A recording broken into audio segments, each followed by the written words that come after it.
semuanya, perkenalkan nama saya Ansirus Aksilur Sari. Pada kesempatan kali ini, saya akan menjelaskan materi tentang peran Roh Kudus ya teman-teman. Jadi, mari kita lanjutkan. Izinkan saya menjelaskan materi ini. Jadi teman-teman, peran Roh Kudus adalah satu pribadi, atau Roh Kudus adalah satu pribadi dalam Tritunggal, yaitu yang bersama dengan Allah Bapa dan Yesus Kristus ya teman-teman. Roh Kudus memiliki peran yang sangat penting dalam kehidupan Kristen. Peran Roh Kudus menghubungkan yang pertama itu teman-teman, menghubungkan dengan Allah. Roh Kudus membantu orang Kristen untuk memiliki hubungan yang lebih dekat dengan Allah dan memahami kehendak-Nya.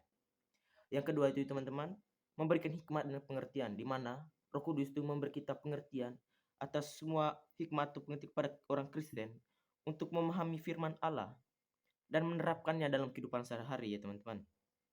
Yang ketiga itu menguatkan iman. Di sini peran Roh Kudus itu menguatkan iman kita sebagai orang Kristiani untuk percaya kepada Allah terus atau teguh kepada iman kita ya teman-teman. Yang keempat ada memberikan karunia rohani. Roh Kudus memberikan karunia rohani kepada orang Kristiani seperti karunia berbicara dalam bahasa roh. Seperti yang kita bisa lihat tuh jika ada retreat teman-teman, ada orang yang sering menggunakan bahasa roh ya teman-teman.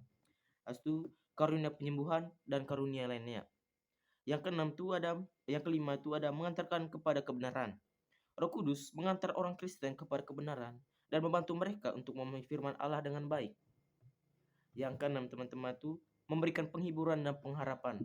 Roh Kudus selain memberi karunia, Roh Kudus juga sebagai pengharapan dan penghiburan ya teman-teman.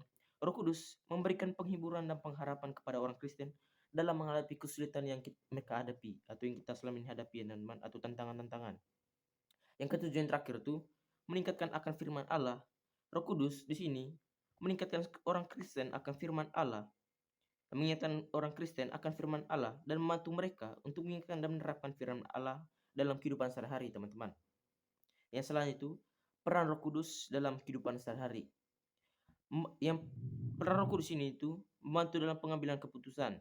Roh Kudus membantu orang Kristen dalam pengambilan keputusan dan memberikan hikmat dan pengertian untuk membuat keputusan yang tepat. Jadi jika kita ada masalah ya teman-teman, kita nih teman-teman pasti selalu gegabah atau bingung untuk mencari solusi atau membantu kita memang keputusan. Di sini kita bisa mengandalkan Roh Kudus, di mana Roh Kudus selalu bersama kita untuk membantu kita dalam menentukan keputusan yang baik dan tepat ya teman-teman. Selanjutnya itu peran Roh Kudus itu dalam menghadapi tantangan. Roh Kudus di sini menguatkan orang Kristen dalam menghadapi tantangan dan kesulitan, serta memberikan penghiburan dan pengharapan. Di sini ya teman-teman, seperti kita lihat tadi, kita dengar bahwa di sini Roh Kudus itu menguatkan dan menghadapi tantangan. Di mana Roh Kudus itu selalu menguatkan kita dalam setiap cobaan atau tantangan yang kita jalani selama ini, dan kita kan di mana kita selalu harus kuat ya teman, agar ada Roh Kudus yang menemani kita dan menghibur kita saat kita susah maupun duka ya teman-teman. Yang terakhir tuh yang ketiga ada tuh membantu dalam pelayanan. Roh Kudus di sini teman-teman membantu orang Kristen dalam pelayanan dan memberikan karunia rohani untuk melayani orang lain. Yang terakhir tuh mengingatkan akan kebenaran. Roh Kudus mengingatkan orang Kristen akan kebenaran dan membantu mereka untuk memahami firman Allah dengan baik. Dengan demikian teman-teman, Roh Kudus memiliki peran yang sangat penting dalam kehidupan Kristen dan membantu orang Kristen untuk memiliki hubungan yang lebih dekat dengan Allah dan memahami kehendak-Nya. Selanjutnya itu peran Roh Kudus dalam kehidupan Kristen menghubungkan dengan Allah. Dalam peran Roh Kudus di sini yaitu membantu orang Kristen untuk memiliki hubungan yang lebih dekat dengan Allah. Roh Kudus membantu orang Kristen untuk memahami kehendak Allah dan memiliki hubungan yang lebih dekat dengannya, teman-teman. Mengingatkan akan firman Allah, Roh Kudus mengingatkan orang Kristen akan firman Allah dan membantu mereka untuk memahami kehendak Allah. Di sini selain itu, Roh Kudus juga memberikan hikmat dan pengertian, membantu orang Kristen untuk memahami firman-Nya Allah. Membantu orang Kristen untuk memahami firman Allah, teman-teman.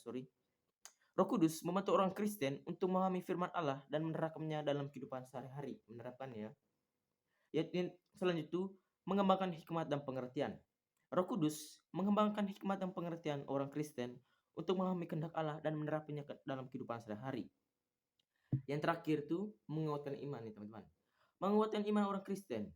Roh Kudus menguatkan iman orang Kristen dan membantu mereka untuk tetap setia kepada Allah dalam menghadapi tantangan dan kesulitan. Yang selanjutnya membantu orang Kristen untuk menghadapi keraguan. Roh Kudus di sini membantu orang Kristen untuk mengatasi keraguan dan memiliki iman yang kuat. Jadi teman-teman, itu saja materi saya jelaskan. Dari kesimpulan materi kita bisa tarik kesimpulan bahwa Roh Kudus ini sangatlah penting bagi hidup kita. Bahwa Roh Kudus adalah salah satu dari Tritunggal Allah, yaitu dari Bapa, Bapa Allah, Yesus Kristus dan Roh Kudus. Di sini Roh Kudus itu sangat penting bagi kita tuh. Kita tidak terlepas dari maksud saya nih, kehidupan kita tidak terlepas dengan ini hubungannya satu patungan Roh Kudus, bahwa Roh Kuduslah yang memberi kita tuntunan, pengharapan, hiburan bagi kita saat kita ada kesulitan saat mengambil keputusan. Itu saja teman-teman. Sekian dulu saya, semoga apa yang saya jelaskan dapat berguna bagi kita semua. Terima kasih.